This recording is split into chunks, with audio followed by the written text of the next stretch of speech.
जल ही जीवन है, लेकिन उस पानी का कहर बरसता है तो इसके आगे किसी की एक नहीं चलती। हर पल कुदरत से लड़ने वाला इंसान भी उसके कोप के आगे बेबस हो जाता है। टर्की में कुछ ऐसा ही नजारा देखा। एक शख्स की आंखों के सामने ही उसकी जिंदगी भर की मेहनत मिट्टी में मिल गई और वो बस चीखता चिल्लाता रह गया। ये पानी का तांडव है।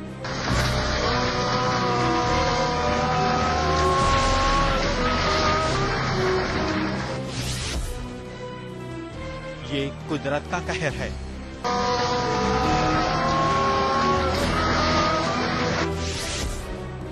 कुदरत के आगे बेबस हुआ इंसान।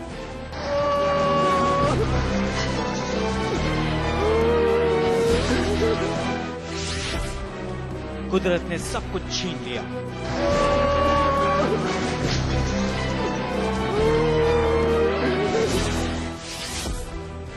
ये पानी का प्रलय है।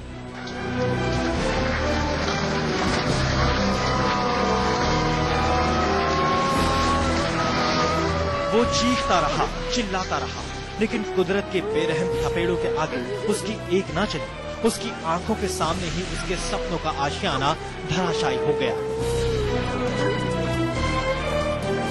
ये तस्वीरें हैं टर्की के कस्बे डुज़को की, जहां पिछले कई दिनों से बाढ़ ने जबरदस्त तबाही मचा रखी है और ये इमारत भी बाढ़ की बेरहम लहरों की भेंट चढ़ गई।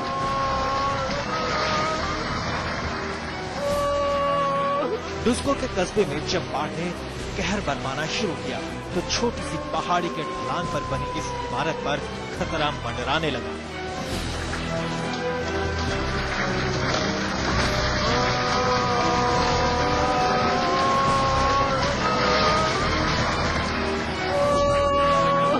इमारत के मालिक को इस बात का एहसास पहले ही हो चुका था कि पानी की धार की मार कम नहीं हुई तो उसका आशियाना बिखर जाएगा,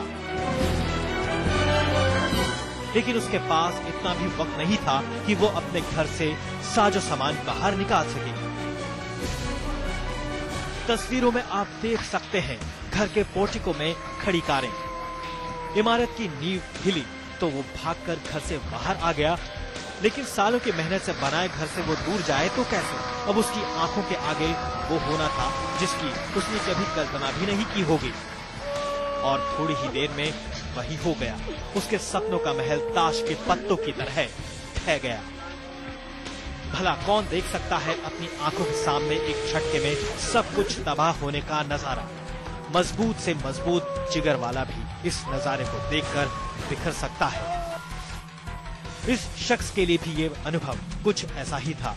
कभी वो रोता, कभी वो चिल्लाता, कभी सिर पीटता और कभी जमीन पर पैर पटकता। लेकिन कुदरत की वार के सामने एक इंसान की औकात ही क्या है? वो रोता रहा, चिल्लाता रहा, लेकिन उसकी आंखों के सामने ही सब कुछ खत्म हो गया। पानी के प्रलय ने उसे कहीं का नहीं छोड़ा। आज तक ब्यूरो।